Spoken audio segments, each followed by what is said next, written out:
Tous, et bienvenue dans ce webinaire autour du sujet « Comment moderniser votre système d'information grâce à Kubernetes ».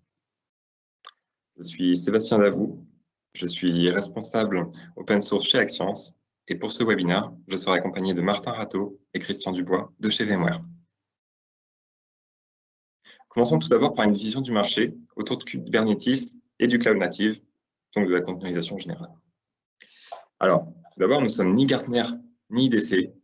On ne veut pas vous faire du prévisionnel. On ne va pas vous dire qu'aujourd'hui, seulement 5% des applications sont containerisées, mais que dans 2 ans, ce sera 30%. Non, c'est bien notre vision en tant qu'intégrateur qu'on veut vous présenter. Aujourd'hui, on constate une maturité très disparate au sein des entreprises. On va avoir des entreprises qui sont très petites, de type et jeunes, type jeune pousse, qui, elles, ont un besoin très rapide sans avoir des finances importantes au début. Donc, beaucoup de ces entreprises vont venir consommer souvent du service en mode cloud et seront très matures sur la consommation cloud native. On va retrouver des entreprises qui n'auront pas d'équipe de développement, donc principalement des équipes Ops, qui, elles, vont voir arriver un nouveau mode de livraison dans le format de leur application. Typiquement, un éditeur de logiciel, un partenaire, va livrer maintenant son application depuis un registre d'images et ce sera à l'entreprise de mettre les bons moyens pour pouvoir intégrer ce nouveau mode de distribution d'images conteneurisées au sein de son entreprise, avec les nouvelles contraintes, les nouveaux spécificités que ça apporte, que ce soit en termes de sécurité, comment j'adapte tout ça à mon contexte d'entreprise, la sécurité, la haute disponibilité, la tolérance à la panne et bien sûr la montée en charge. Côté de ça, on va avoir des entreprises qui auront à la fois une équipe de Ops, à la fois une équipe de Dev, et qui vont vouloir mettre en place une plateforme pour dynamiser les échanges, pour fédérer les équipes et pour accélérer toutes les phases de développement. Et également, on aura les grandes entreprises qui, elles, ont besoin d'accélérer le go-to-market, toute la chaîne de création de valeur, pour pouvoir distribuer plus rapidement leurs produits, leurs logiciels, leurs valeurs ajoutées. On constate aujourd'hui, et c'est un fait, que le cloud natif se démocratise. Alors, ça fait déjà quelques temps, ce n'est pas une nouvelle technologie, ce n'est pas une nouvelle philosophie. 2014, Google qui offre Kubernetes à Linux Foundation, 2015, création de la CNCF. Donc, ce n'est pas tout jeune, mais par contre, nous, de notre côté Axience, ça fait seulement depuis 1 à 2 ans qu'on voit nos clients qui consomment de plus en plus et qui ont besoin d'aller vers ce modèle pour dynamiser justement toute leur création. Le maître mot aujourd'hui, c'est la sécurité. On arrive sur un nouveau contexte, de nouveaux outils, de nouvelles philosophies. Et donc, la sécurité, c'est aussi une inconnue. C'est une inconnue qui fait peur, et surtout en ce moment. Donc, il faut adopter les bonnes méthodes de protection sans pour autant brider les utilisateurs. C'est toujours un positionnement curseur qui est délicat, mais c'est là où est toute la valeur ajoutée. Les entreprises ont besoin de plus en plus d'agilité et de robustesse, mais sans pour autant avoir une augmentation forte du coût.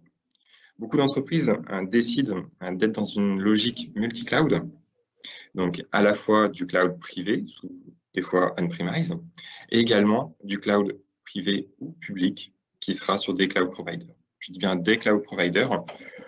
Aujourd'hui, plusieurs entreprises préfèrent consommer des ressources chez différents cloud providers plutôt que mettre tout chez un, que ce soit pour des contraintes de prix, des contraintes de tolérance à la panne ou autres.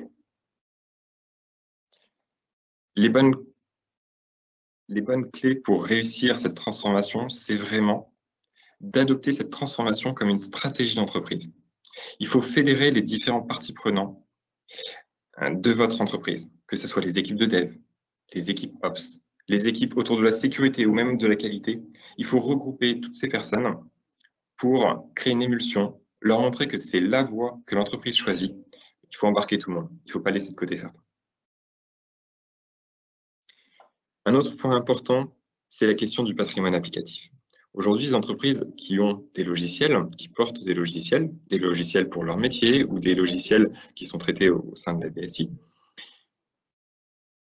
les nouveaux logiciels, c'est communément admis qu'ils seront développés dans cette nouvelle méthode de cloud native, donc conteneurisés, facilement, on peut facilement les mettre à l'échelle et autres. Donc, nouvelle application dans ce modèle. Par contre, qu'en est-il de tout mon patrimoine applicatif, tout mon legacy? Est-ce que je dois faire en mode Big Bang et tout casser et tout reconstruire, donc passer d'une architecture monolithique à une architecture micro-conteneurisée? Est-ce que je dois faire du glisser-déposer, lift and shift, et simplement déplacer mon vieux code et le faire porter en conteneur? C'est possible. C'est sans doute pas la meilleure méthode, mais c'est possible. Donc, en fonction de vos contraintes, des types d'entreprises, de vos besoins, il y a une méthode pour chacun. Aujourd'hui, nous, chez Axians, on constate une réelle augmentation dans les demandes d'accompagnement, les demandes de construction d'architecture, les demandes de formation autour de tous ces sujets.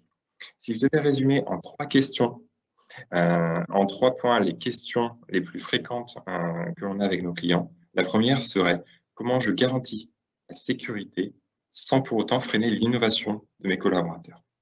Le deuxième point, ça va être « Comment je transforme mon patrimoine applicatif ? Est-ce que je dois tout refactoriser? Est-ce que je dois prendre mon vieux code et le glisser-déposer dans ce nouveau modèle ?» Et également, avec ce nouveau changement de philosophie, comment j'assure la supervision, comment j'assure la sauvegarde dans ce nouveau paradigme? Pour répondre à certaines de ces questions, je vais laisser la main à Martin qui va nous présenter Qu'est-ce que Tanzu? Martin? Oui, bonjour à tous et merci Sébastien pour cette introduction. En effet, je travaille déjà chez VMware Tanzu, je suis commercial spécialiste. Je vais définir en quelques slides un petit peu qu'est-ce que VMware Tanzu pour répondre à cette déjà première question sur ce slide. Et je vais essayer de vous faire comprendre un peu mieux quelle est notre stratégie et comment nous accompagnons nos clients sur ces sujets qui sont vastes, que sont les applications modernes, que sont le patrimoine applicatif et réussir cette transformation vers le cloud native et notamment par l'adoption de Kubernetes pour réussir le virage de la containerisation. Donc, sans transition, c'est un portefeuille de solutions logicielles et de services professionnels, VMware Tanzu. Donc, c'est une marque, finalement, qui porte toute notre ambition pour moderniser vos applications et les infrastructures de nos clients. Quand on parle d'infrastructure, on pense on-premise, donc vos salles machines, vos data centers en propre, vos sites distribués comme des usines, ou encore vos déploiements dans le cloud. Donc, on va travailler au travers de ces différents piliers, vous voyez ici, ces différents rectangles, sur la construction d'applications. Si vous travaillez et si vous avez des équipes de développement, on va travailler sur l'expérience du développeur pour livrer plus vite, plus souvent, de nouvelles fonctionnalités, de nouveaux services, de nouvelles applications pour encore mieux accompagner le métier et évidemment, mieux servir vos clients finaux. La partie run, finalement l'exécution, et ça passe notamment par l'intégration de Kubernetes sur votre ou vos infrastructures, eh bien c'est ce qui finalement occupe la majorité de nos clients aujourd'hui, à savoir comment je passe à l'échelle sur la containerisation. Et ça, je vais rentrer évidemment dans le détail, et notamment au travers de la démonstration, on va se rendre un petit peu mieux compte comment VMware met Kubernetes à disposition de ses clients. Et enfin, sur le rectangle de droite, la partie administration. Quand je suis à l'échelle sur la partie conteneurisation, sur des applications modernes, je souhaite porter mes applications d'un cloud à un autre, ou alors évidemment faire du multi-cloud, potentiellement faire du multi-cluster Kubernetes et porter, selon différents critères techniques, financiers, mes workloads, mes applications d'un cloud à un autre. Ça amène évidemment des notions comme de la connectivité, du stockage, parce qu'évidemment la data doit suivre l'application. Et aussi, ça passe par une interface graphique, notamment, pour pouvoir aider les équipes opérationnelles à gagner du temps, à automatiser et prendre des décisions.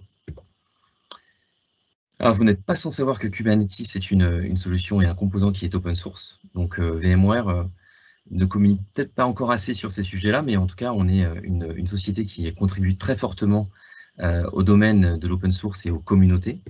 Ça, c'est très important pour nous, et notamment sur le sujet même de Kubernetes. On est aujourd'hui, depuis ces 24 derniers mois, deuxième contributeur derrière Google. Alors, ce qui est important pour nos clients, parce que évidemment, ils se rendent bien compte que VMware a réussi ce virage et offre un portefeuille de services et de solutions qui est pérenne. Donc, c'est vraiment pour accompagner nos clients sur des enjeux métiers très forts et des applications critiques très forts. Et ils savent qu'en faisant le choix de VMware, ils ont évidemment un support et donc les mêmes niveaux d'exigence finalement qu'ils connaissent pour le reste de nos solutions. Alors ça passe par beaucoup d'R&D, hein, évidemment, par beaucoup de contributions. Dans le domaine de l'open source, on parle de commit, et ça passe aussi par le renfort, par de l'outillage, par des rachats de sociétés. Et ce qui est important à savoir, c'est qu'aujourd'hui, la direction finalement produit, elle est donnée par deux des créateurs de Kubernetes, qui sont aujourd'hui chez VMware et qui nous donnent cette impulsion autour de, évidemment, Kubernetes, du cloud native et de l'open source. Alors, les quelques logos que j'affiche ici, c'est des composants que VMware développe, reverse notamment à la communauté. Et évidemment, quand nos clients choisissent VMware, eh bien, ils ont le support de VMware sur ces composants. On peut citer par exemple Arbor, qui est une registry d'entreprise qui est validée par la CNCF. On peut parler du framework de développement Spring, du dashboard Octant, de l'outillage de backup qui s'appelle Velero, qui est aussi très reconnu sur le marché, ou encore Sonobuoy, qui est notamment l'outillage validé par la CNCF pour certifier les distributions Kubernetes. Et enfin, évidemment, on participe à la fondation Linux historiquement. À la CNCF, on en est un sponsor et on en est une partie vraiment prenante. Et sur la partie aussi Open Container Initiative qui vise tout simplement à créer un standard sur les runtime d'exécution pour fournir des images OCI, voilà, et évidemment qui seront orchestrées par des distributions Kubernetes. Alors, si on matérialise finalement où peut aider VMware Tanzu entre vos clients finaux finalement et lorsque vous avez des développeurs ou en tout cas quand vous avez des applications modernes potentiellement à exécuter sur vos infrastructures, évidemment on va parler d'expérience développeur et d'expérience Ops. Nous en effet, comme Sébastien l'a très bien dit, on pense que le bénéfice du DevOps, du DevSecOps, en tout cas de mettre les choses en commun, ça a beaucoup de valeur et pour l'entreprise et évidemment pour le time to market, pour le biz DevOps, en tout cas tout ce que l'on souhaite faire en continu, livrer plus de fonctionnalités, livrer plus vite et évidemment mieux accompagner l'expérience qu'attendent évidemment vos clients. Alors ça passe évidemment par une chaîne CI/CD. Alors qui dit utiliser une distribution certifiée permet en fait tout simplement de tirer parti de tout l'écosystème Kubernetes. Donc finalement ici on pourrait mettre différents logos, hein, Jenkins, GitLab, Tekton ou peu importe. Ils sont compatibles Kubernetes, ils sont compatibles évidemment Tanzu, et ça finalement, voilà, on retrouve on peut vous conseiller, évidemment on est force de proposition sur ces sujets, mais en tout cas voilà, vous n'ayez pas crainte par rapport à ce que vous avez pu faire comme choix aujourd'hui, ou sur les choix évidemment de demain sur ces outillages. Pour autant, nous on pense qu'il y a des building blocks assez importants quand on fait une mise en place d'une usine logicielle, ou d'une digital factory, c'est de créer notamment des conteneurs plus rapidement à partir par exemple du code source, potentiellement aussi d'avoir évidemment une registry d'images sécurisée, hein, dont on a validé qu'il n'avait pas de virus, qu'il n'avait pas de... voilà, en tout cas qu'elles avaient été validées pour que ça ne passe pas en production sans avoir le cachet de la sécurité. Ça peut être aussi d'utiliser un catalogue d'images de M-Chart, par exemple, c'est quand même très utilisé aujourd'hui par les développeurs, pour gagner en vélocité aussi, et gagner en rapidité pour livrer, encore une fois, plus vite, plus rapidement son code en production. Enfin, encore une fois, je vais me répéter peut-être, mais sur la distribution CNCF certifiée, c'est très important parce que c'est un gage pour vous de portabilité aussi de vos applications, c'est-à-dire que vous n'êtes pas loqué avec finalement votre socle sous-jacent, vous prenez vos applications et vous les déplacez finalement où ça fait le plus de sens pour vous, pour vos métiers, et selon évidemment vos propres indicateurs métiers. On vous donne évidemment un plan de contrôle unique qui vous permettra évidemment de piloter ce qui se passe. Alors ça passe par de l'observabilité, on vous supporte par exemple sur du Prometheus, du Grafana, qui sont des outillages quand même très orientés plutôt au monde du développeur. Côté Ops, on a évidemment toute une palette pour aussi vous accompagner à monitorer l'état de santé finalement et de vos infrastructures et de votre parc applicatif. Il y a une notion de connectivité, hein, parce qu'évidemment quand on veut faire du multi-cloud, quand on veut faire du conteneur et du Kubernetes à l'échelle, eh bien il faut savoir connecter ces applications à son existant, et évidemment potentiellement avoir sa base de données sur son data center, on-premise, et potentiellement des choses, des microservices qui seraient dans le cloud. Donc ça, il faut avoir, on fait appel par exemple à du service mesh. Et enfin, pour terminer, VMware Tanzu va vous aider notamment à finalement à réussir ce virage-là avec une plateforme industrialisée. Il y a beaucoup de questions encore qui se posent, c'est comment je crée un cluster, plusieurs clusters, comment je vais gérer leur cycle de vie, comment je vais gérer le stockage, le backup, et évidemment tout ceci est pensé pour tirer parti de votre propre existant, et quand il manque des choses, quand vous avez besoin de nous, et bien évidemment on est force de proposition, on a les solutions aussi pour vous accompagner sur ces sujets. Maintenant, je vais me concentrer vraiment sur notre propre distribution Kubernetes. Donc, elle s'appelle Tanzu Kubernetes Grid, et c'est à vous de choisir finalement votre expérience opérationnelle. Au sens où on a une première version qui est Tanzu Kubernetes Grid, qui est complètement agnostique du socle sous-jacent. Donc finalement, vous pouvez la porter sur votre data center on-premise, sur votre site distribué, sur vos sites distribués, ou alors potentiellement dans le cloud. Voilà. Là, vous allez pouvoir faire du Kubernetes à la demande, et c'est totalement agnostique, encore une fois, de ce qu'il y a en dessous. On va tirer parti de votre existant. On a une deuxième façon de faire une intégration de Kubernetes, et notamment très orientée vSphere.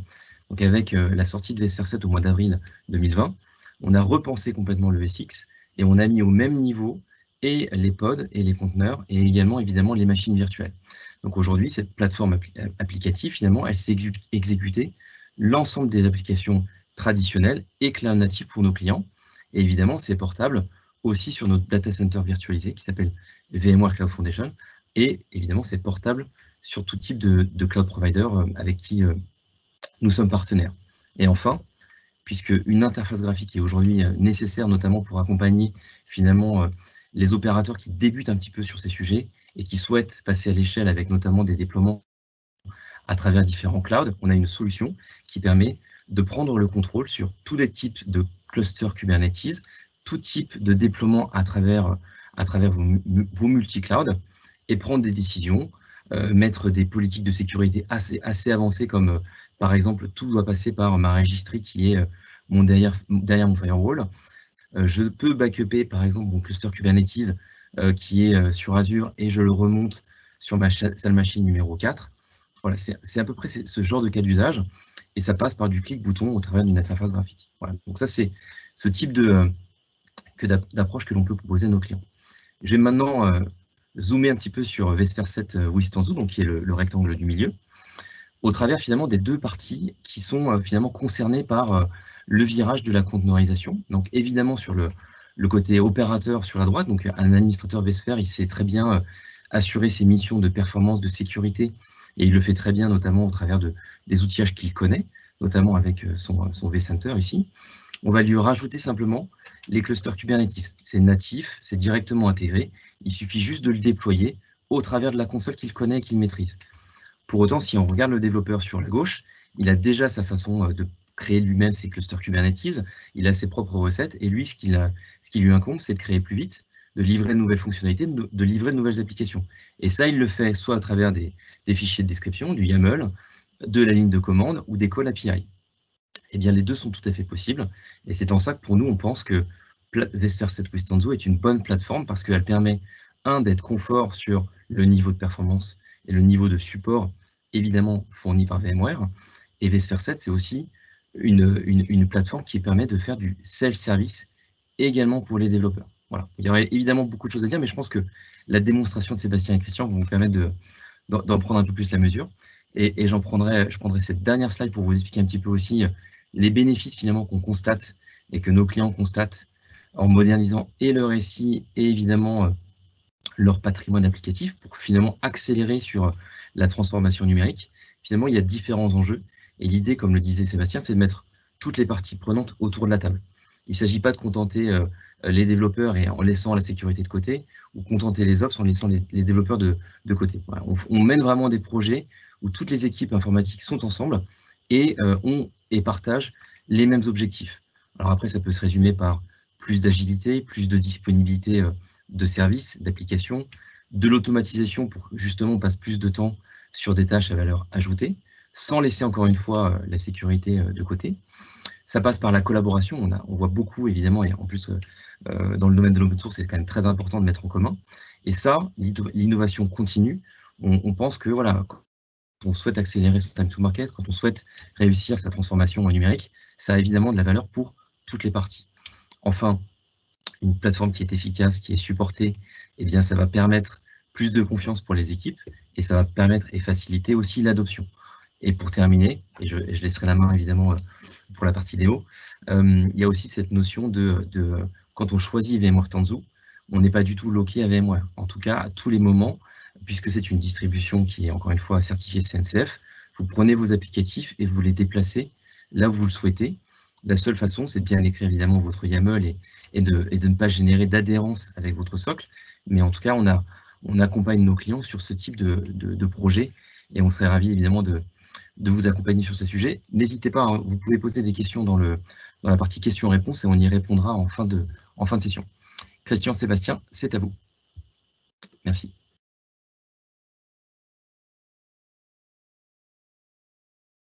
Juste ton micro, Christian. Parfait.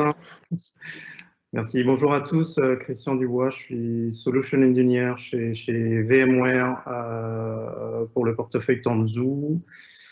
Et on va basculer sur la partie démo, si vous êtes d'accord. Je vais commencer à partager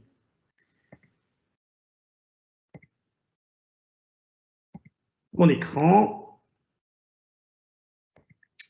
Donc, pour cette démo, on va se concentrer sur la solution vSphere 7 8 Tanzu. Donc, vSphere 7. Moi, je ne vois pas ton écran, Christian. Ah, pourtant, le partage est bien. C'est bon? Pour moi, c'est bon. C'est bon. Désolé, j'ai cliqué très rapidement. Donc, sur cette démo, on va se concentrer sur la solution vSphere 7 8 Tanzu. Donc, le management Kubernetes intégré directement dans l'hypervisor vSphere. On va jouer un jeu de rôle avec Sébastien.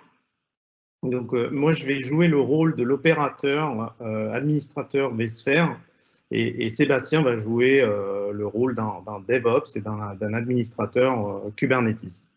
Donc, on va commencer par vous présenter la solution vSphere 7 8 Tanzu et puis on terminera avec la présentation de Tanzu Mission Control et comment on peut opérer de manière globale l'ensemble de vos clusters Kubernetes, qu'ils soient on-premise sur un environnement vSphere ou sur un public cloud.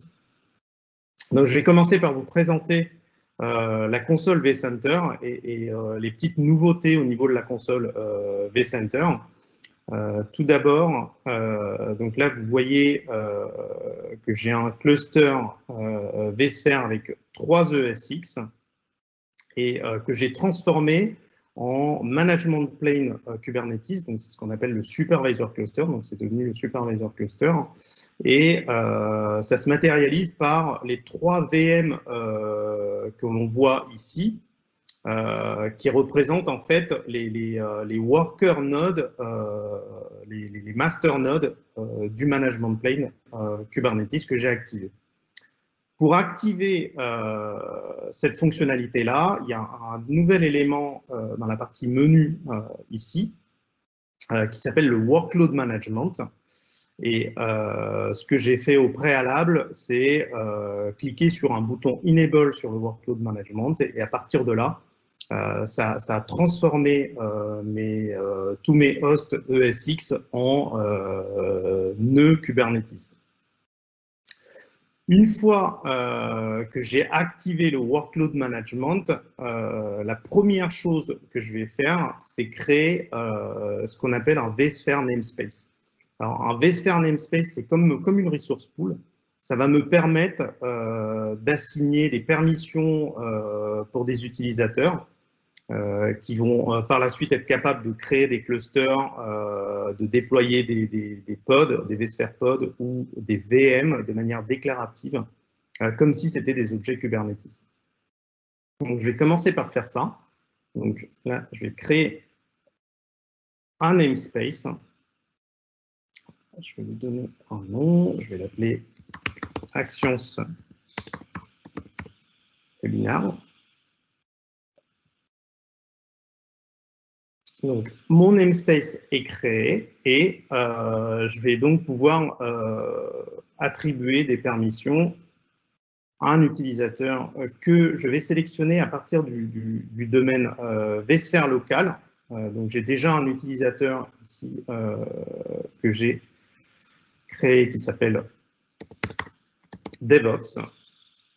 Et c'est cet utilisateur-là que Sébastien va utiliser par la suite pour pouvoir créer des workloads au sein de ce namespace. Donc, je vais lui donner pour ça un rôle edit. Ce rôle-là va se matérialiser concrètement au niveau des clusters Kubernetes. Ça va se matérialiser par un rôle cluster admin. Une fois que j'ai attribué les permissions, je vais pouvoir définir également les storage policies. Donc là, je vais en sélectionner un. Et ce storage policy, lui, va être transformé en storage class sur les clusters Kubernetes qu'on va créer au sein de ce namespace.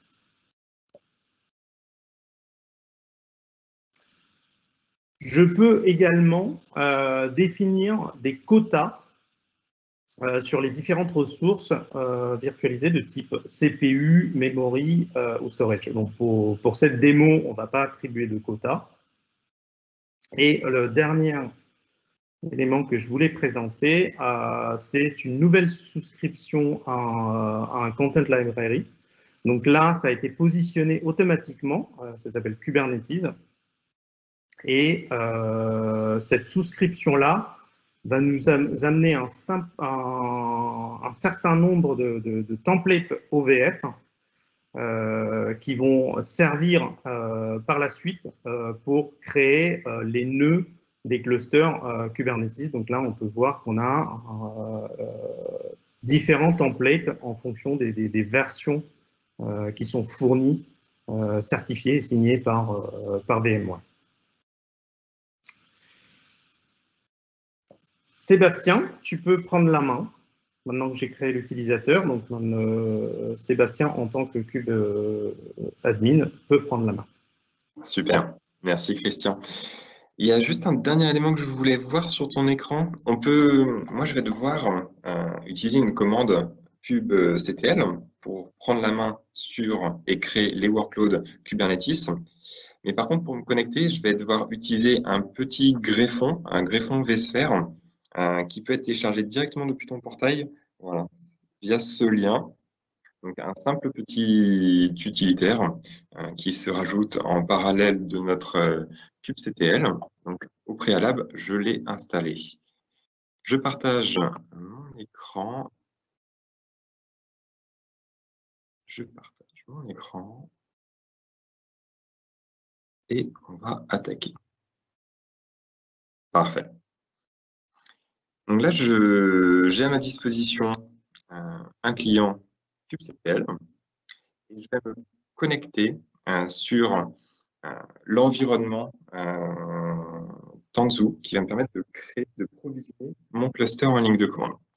Pour cela, je vais me connecter avec cette commande. Avec cette commande, donc kubectl vSphere logging. Donc, j'ai pas mis le certificat dans mon magasin de confiance, donc c'est pour ça que je mets un insecure sur le serveur WCP, avec comme utilisateur celui que Christian tu m'as créé, donc devops@vsphere.local. Donc, je suis bien sur le domaine d'authentification vSphere. On réutilise les mêmes identifiants. En me connectant, il me liste différents contextes déjà existants. Est-ce que tu peux, Christian, juste nous rappeler le nom de l'environnement sur lequel je suis? Parce que là, c'est assez perturbant. Pour moi, c'est assez perturbant. On est sur un environnement, donc on utilise du kubectl. On croit être dans notre environnement finalement où je vais pouvoir créer mes pods, mes services. Mais non, c'est juste un environnement, celui qui est au plus proche de la couche vSphere, qui va me permettre de provisionner mon cluster Kubernetes. Hein, c'est bien ça? Exactement, exactement. Là, quand tu te logs, en fait, en utilisant le SSO vSphere, tu arrives sur ce qu'on appelle le supervisor cluster. Donc, c'est le management plane du supervisor cluster. Donc là, à partir de cet endroit-là, tu vas pouvoir changer de contexte et aller sur les namespaces sur lesquels tu as droit, en fait. Et oui, c'est ça. Parce que par défaut, si je fais un kube, je serais tenté en tant que développeur DevOps de faire par exemple un kubectl get nodes, mais je verrai pas où get pods, je verrai pas parce que je suis sur ce supervisor cluster et il faut que je provisionne ma ressource. Je vais créer mon cluster. Donc, j'ai un fichier, un manifeste qui va me permettre de créer un petit cluster. Donc, ce manifeste va créer une ressource de type Tanzu Kubernetes Cluster qui portera comme nom TKC2. C'est pareil, quand on voit marqué namespace, on peut être tenté de confondre la notion de namespace de Kubernetes pur avec la notion de vSphere namespace. Donc, c'est bien deux notions différentes. Quand on voit namespace ici, c'est le vSphere namespace que tu vas créer.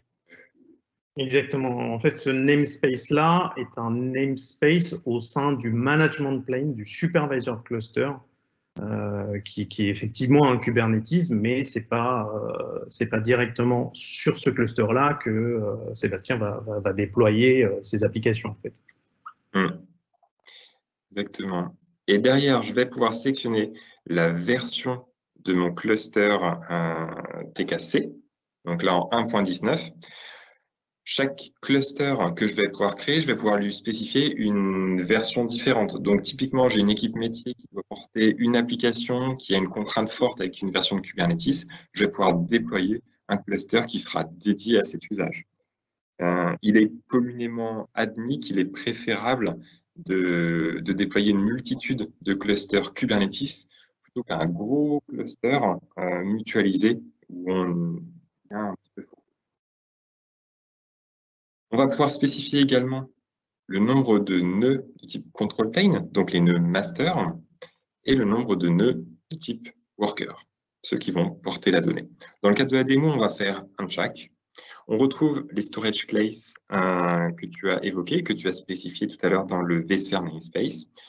Oui. On a un fichier manifeste qui me semble pas mal. On va appliquer ce manifeste. Donc, si je fais un kubectl apply-f de mon mini cluster, en réalisant cette commande, je demande la création de mon Tanzu Kubernetes cluster qui est en cours de provisionnement. C'est une tâche qui peut prendre 5-7 minutes. Pour dynamiser la démo, on va passer sur un autre cluster qu'on vient de provisionner juste avant, pour éviter d'attendre les 7 minutes. Donc, je vais me connecter sur ce cluster qu'on a créé, donc le TKC1. Donc, pareil, on retrouve les mêmes informations en utilisateur DevOps sur notre TKC qui s'appelle TKC1 dans le namespace Actions. En me connectant, il va me lister mes différents contextes. Si je veux vérifier mes contextes, je peux toujours faire un kubectl config get text. N'hésitez pas à poser des questions dans le chat. Bon, plaisir d'y répondre. On peut lister les contextes. On retrouve le contexte sur lequel je suis actuellement, donc le TKC1. Donc tout est bon.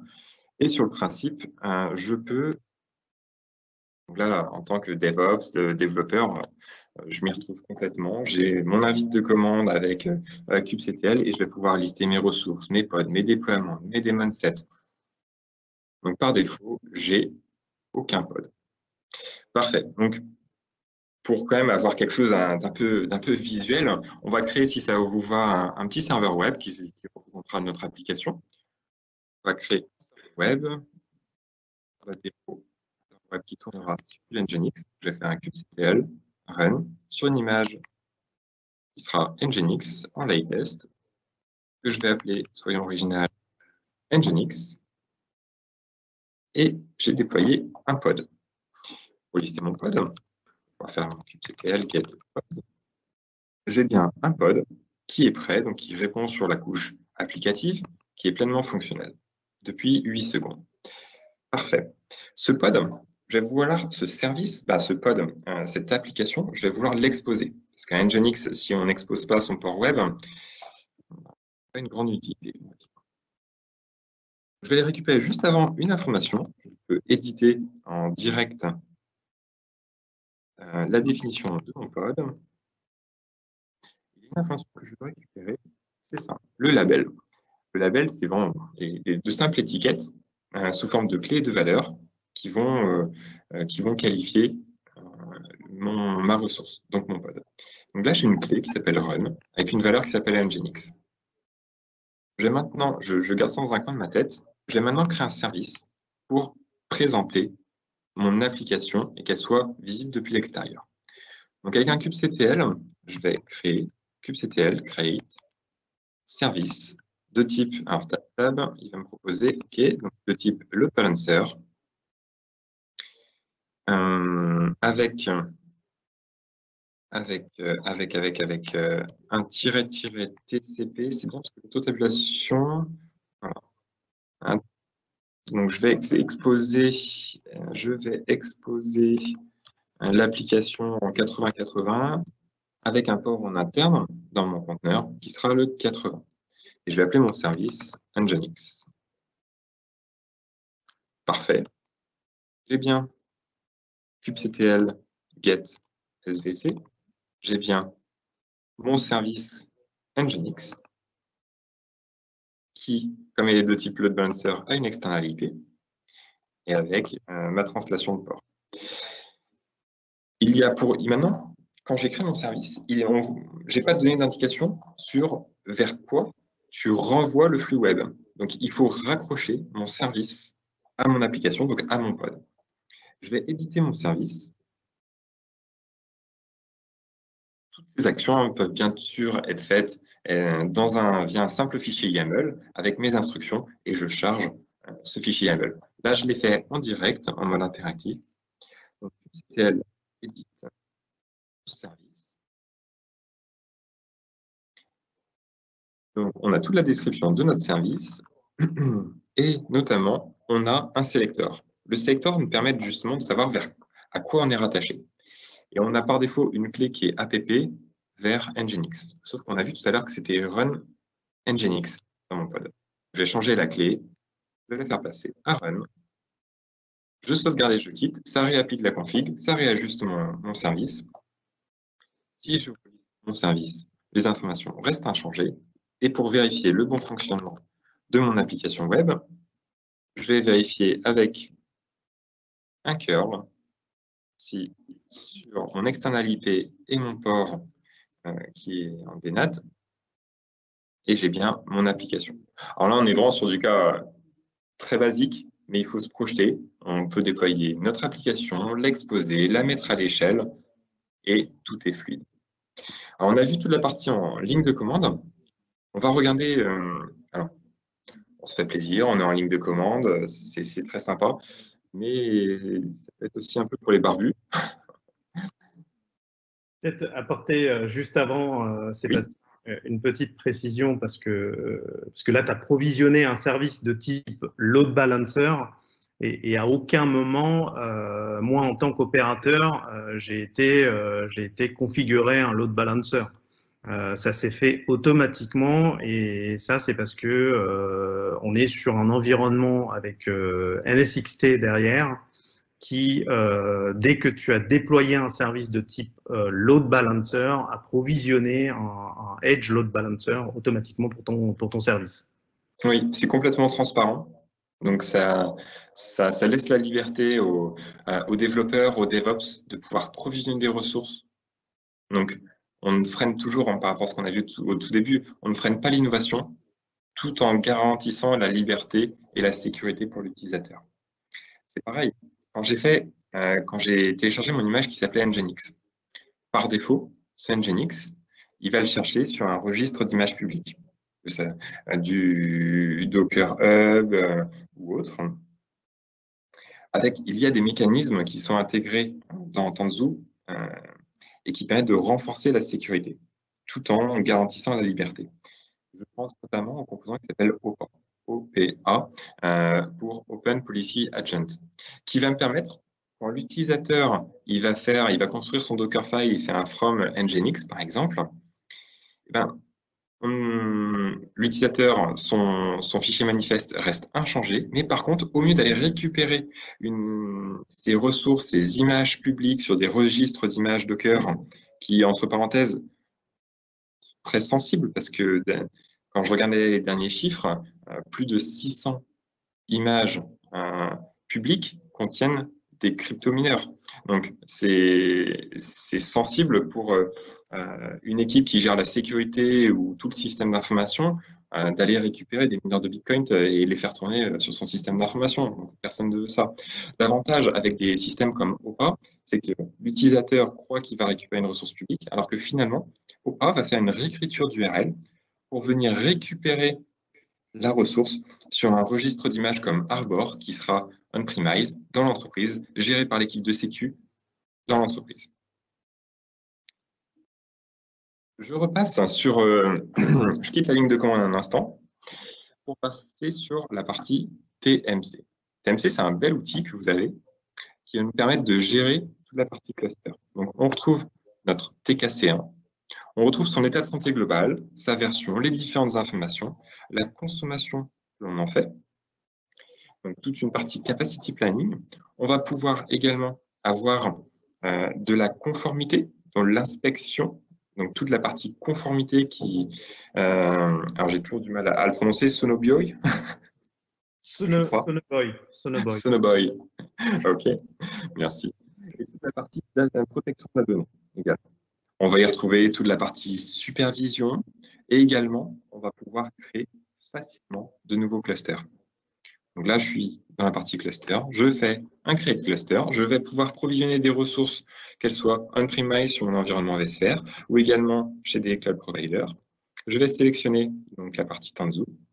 Je sélectionne un management cluster. Je sélectionne un provisionneur. Derrière, on va me demander le nom de mon cluster, donc soyons original, un petit TKC 2, 3, ce sera mieux. Suivant. Derrière, je vais simplement sélectionner la version de Kubernetes que je souhaite utiliser. Mon pod CIDR, mon service CIDR, mes storage class policy. Facilement, je vais pouvoir sélectionner si ma partie control plane est en mode single node ou high availability avec la ressource dédiée pour chacun. Donc là, je vais le faire en mode single node. Et derrière, je vais pouvoir définir, qualifier et provisionner mes nœuds qui vont porter mes données, les worker nodes. De quel type seront-ils? Combien de CPU? Combien de RAM?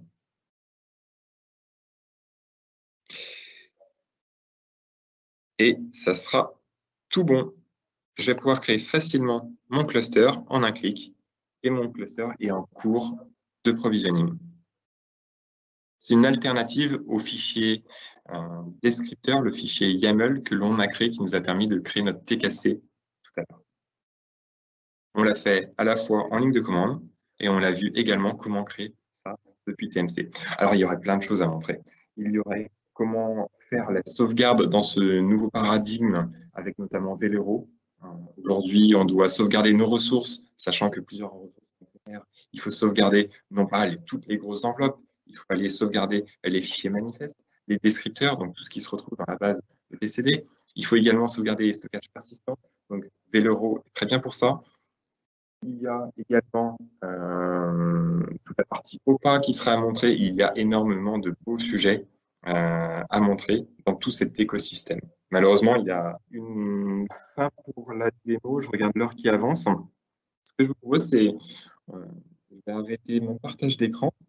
Et si vous avez des questions, n'hésitez pas, on va y répondre.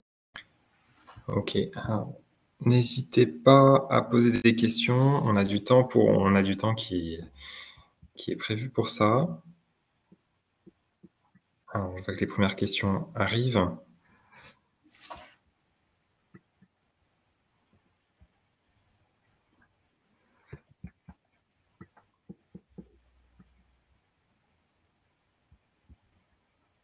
Christian, est-ce que tu veux prendre la première question?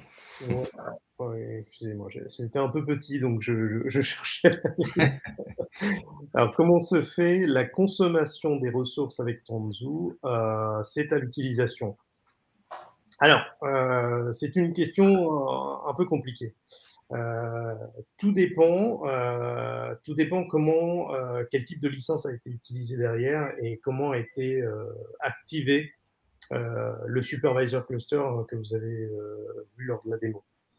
Soit c'est activé sur un cluster vSphere, donc avec une licence CPU, auquel cas, voilà, ça porte sur l'ensemble des CPU utilisés par votre cluster vSphere. Soit c'est basé sur du core, c'est un licensing basé sur du core, et auquel cas, vous payez pour les cores pour lesquels vous avez souscrit pour activer la partie Kubernetes. Donc, j'espère que c'est clair. Donc, ce n'est pas tout à fait à l'utilisation.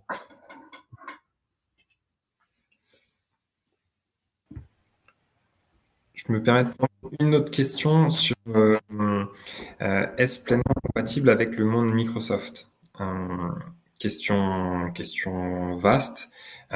Et même, est-ce que c'est purement lié à Tanzu? Aujourd'hui, la gestion des conteneurs, donc on peut avoir des conteneurs qui embarquent des applications Microsoft. Mais aujourd'hui, on va dire le packaging d'applications Microsoft en mode cloud native, c'est pas ce qu'on voit le plus fréquemment. Ça n'a pas remporté, on va dire, c'est pas ce qu'il y a de plus commun. Ça se fait, mais ça représente moins de 5% de la charge, des charges de travail. Par contre, ce qui se fait pas mal, c'est qu'il y a quand même beaucoup de composants Microsoft. Je pense aux bases de données MS SQL, au PowerShell ou autres, qui sont portés aussi en mode Linux et qui peuvent être propulsés facilement. Si jamais Christian Martin, vous voulez apporter un complément. Oui, ce que je peux te confirmer, c'est qu'en effet, il y a une plus forte adoption des containers Linux sur des bases sur base Kubernetes. On supporte aussi désormais en effet les conteneurs Windows qui imposent, si je puis dire, des worker nodes Windows. Maintenant, ce qui est vrai, c'est que si on regarde les clients qui font du Kubernetes et historiquement de la containerisation, il y a quand même un usage plus important sur du Linux. Maintenant, en effet, voilà, il y a aussi un move, si je puis dire, vers du Windows. Oui, juste pour ajouter là-dessus, effectivement, on voit ce mouvement du .NET Framework vers du .NET Core. Donc souvent, c'est plus du .NET Core qui est utilisé pour créer des applications cloud natives basées sur du microservice, en fait. Ok, alors je prends une autre question. La solution peut-elle être totalement on-premise et peut-elle être installée en mode déconnecté? Alors oui, je pense que là, la question de Romain, c'est par rapport en effet à des environnements qu'on appelle air-gapped. Donc on a un type évidemment de contraintes chez certains de nos clients. Ça impose évidemment des contraintes, si je puis dire, opérationnelles, etc. Mais on a des clients aujourd'hui qui utilisent Tanzu dans ce type d'environnement à forte contrainte. Voilà, je ne vais pas vous citer une référence, mais si vous réfléchissez évidemment aux environnements un petit peu secret défense ou ce genre de secteur d'activité dans le monde bancaire et autres, on a en effet des clients qui nous demandent de les accompagner sur ce type de déploiement. Donc oui, c'est compatible. Après, en effet, comme on a vu un petit peu pendant la démonstration, on a des solutions qui sont déployables notamment dans le SaaS évidemment, voilà, on a une réponse qui va être un peu différente. Évidemment, on va pas utiliser ce type de composant.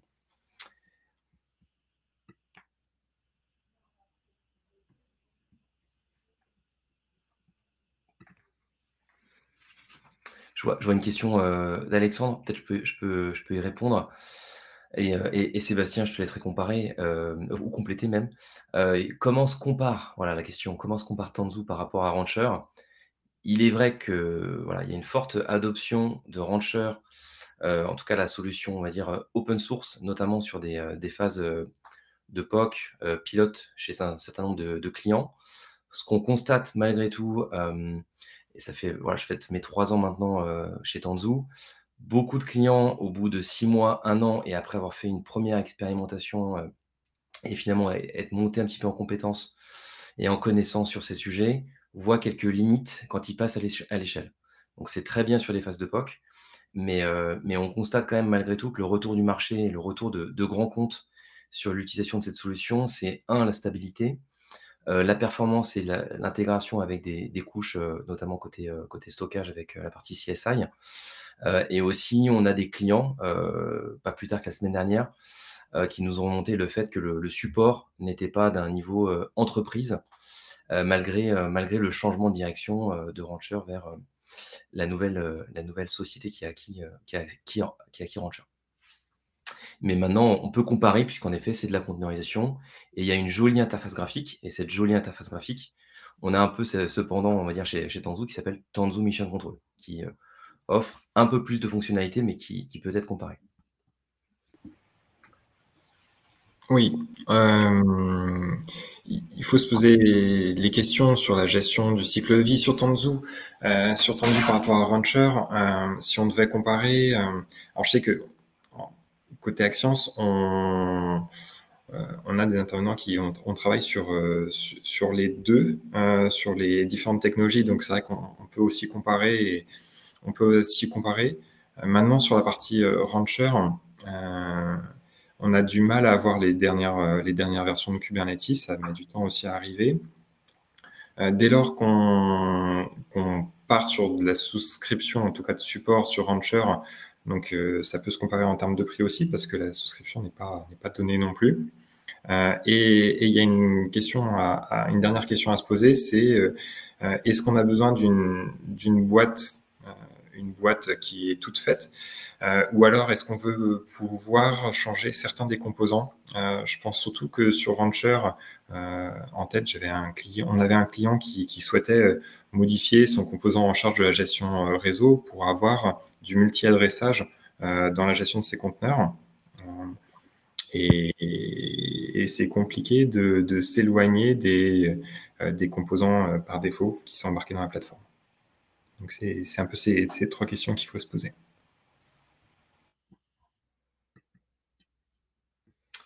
Merci question et merci Sébastien. Peut-être une question pour la partie supervision. Donc je lis la question de Stéphane. La supervision du container se fait à travers vSphere ou doit se faire un outil tiers? Non, il n'y a pas de limitation. Ce qu'il faut comprendre quand même, c'est que la distribution Kubernetes de Tanzu, elle est complètement alignée avec la version open source.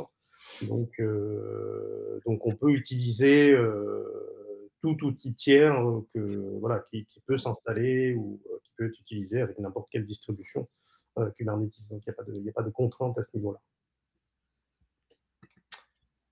Très bien. Et après, peut-être pour compléter, peut-être ce qui peut être, c'était peut-être aussi un sens de la question de Stéphane. En effet, on voit des choses évidemment dans vSphere et c'est ce qu'on a vu dans le cadre de la démonstration. Après, on peut aussi, si je puis dire, utiliser son propre outil de supervision ou de monitoring. Voilà, il n'y a pas de limite, hein. Tout ce qui est finalement compatible avec vSphere et avec Kubernetes est utilisable évidemment avec toujours vSphere et toujours avec Tanzu. Donc voilà, il n'y a pas de limitation par rapport à ça.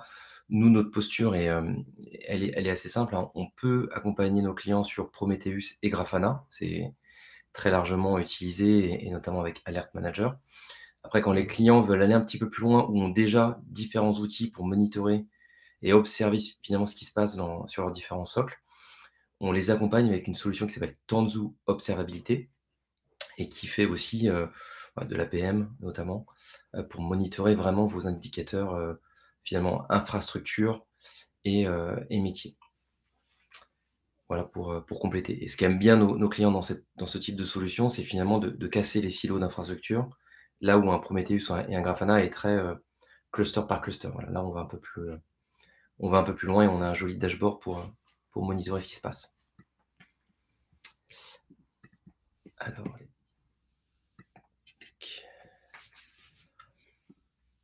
Alors Cyril a aussi une question sur « Nous développons des applications avec des services WCF. Quel changement doit-on apporter à ces apps pour migrer vers Kubernetes ?» Moi, je ne connais pas le WCF. Windows Communication Foundation. Je regardais, a priori, ça se déploie sur du cube. J'ai envie de dire, si ce type d'application est déployable sur un Kubernetes quelconque, il n'y a aucune contrainte, encore une fois, étant donné la nature de la distrib Tanzu, la distrib Kubernetes, il n'y a pas de contrainte liée spécifiquement à Tanzu, quoi. Après, voilà, ce genre de transformation, ça nécessite de faire intervenir quand même des spécialistes chez nous pour voir comment ça peut être porté sur du Kubernetes en règle générale. C'est pas forcément lié à Tanzu, quoi. En complément, c'est vrai qu'il faut penser, comme pour toute migration vers du Kubernetes, alors, il y a des référentiels qui existent. Un des plus utilisés, on va dire aujourd'hui, ça va être les 12 Factor Apps, les 12 facteurs applicatifs qui vont définir une application cloud native. Je pense que c'est une bonne bible à suivre lorsqu'on veut aller vers de la containerisation, lorsqu'on veut aller vers le microservice. Ça va être par exemple, mon application doit être en microservice, on doit avoir des points d'entrée pour faire sa configuration simple, on doit avoir une externalisation des journaux d'événements sur un flux standard plutôt que d'aller envoyer dans un var log messages. Donc c'est toutes ces bonnes pratiques qu'il faut vraiment qu'il faut avoir en tête dès lors qu'on refactorise une application ou qu'on développe une nouvelle application cloud native pour qu'elle soit propre et qu'elle puisse s'inscrire pleinement dans cette logique. Il y a peu de temps, la semaine dernière, on intervenait auprès d'un client qui exécutait son application et qui avait glissé-déposé, on va dire, dans du Kubernetes, et son application son conteneur, son pod, mettait 30 minutes à se démarrer. Donc, c'est très compliqué de se mettre à l'échelle rapidement si on doit changer le nombre de réplicas, si on doit avoir une infrastructure qui soit distribuée sur différents clouds. C'est compliqué. Donc, il y a un vrai travail de fond sur le développement des applications en mode cloud native pour vraiment rentrer dans ce nouveau paradigme. Je vous propose, il nous reste 2 minutes, peut-être une dernière question peut-être. Alors, je vois une question déjà que j'ai vue dans le chat que je n'ai pas mis en favori, donc je vais y répondre. Donc, Tanzu, c'est bien une plateforme de service et une practice de service professionnel. Donc, oui, vous avez bien compris en effet un petit peu l'explication tout à l'heure. Donc, c'est vraiment une plateforme qu'on peut, si je puis dire, acquérir, on va dire, à la carte ou au travers de différents bundles commerciaux qui vont offrir des différentes fonctionnalités, différentes couvertures donc fonctionnelles, pour vraiment répondre aux attentes de nos clients. Et c'est ça qu'apporte vraiment Tanzu. C'est une réponse pas tout en un, mais vraiment, voilà, on va choisir exactement le niveau d'expérience et ce que l'on souhaite. Et évidemment, si on intervient ce matin avec notre partenaire Axians, c'est que au-delà des services professionnels qu'on sait offrir évidemment à nos clients, on a aussi une alternative au travers de partenaires qui sont agréés et certifiés. Donc aujourd'hui, Axians est un partenaire qui a le plus haut niveau de certification pour Tanzu, a des connaissances en effet sur tout l'écosystème lié à Tanzu et aussi évidemment à nos concurrents. Donc voilà, en phase de veille ou de projet, ils savent vous apporter évidemment un certain niveau d'agnosticité et aussi de conseils pour vous accompagner et pour vraiment faire de votre projet un succès. Voilà, donc ça, c'est un petit peu le mot de l'éditeur ce matin, mais c'est important que vous sachiez que et Tanzu et Axians voilà, on est partenaires et on sait très bien travailler ensemble. Je pense qu'on peut conclure peut-être pour ce matin. Il est midi. Ça me semble parfait. Merci beaucoup, merci à tous. Merci Christian, merci Sébastien et à très bientôt. Merci à tous. Bonne journée. Au revoir.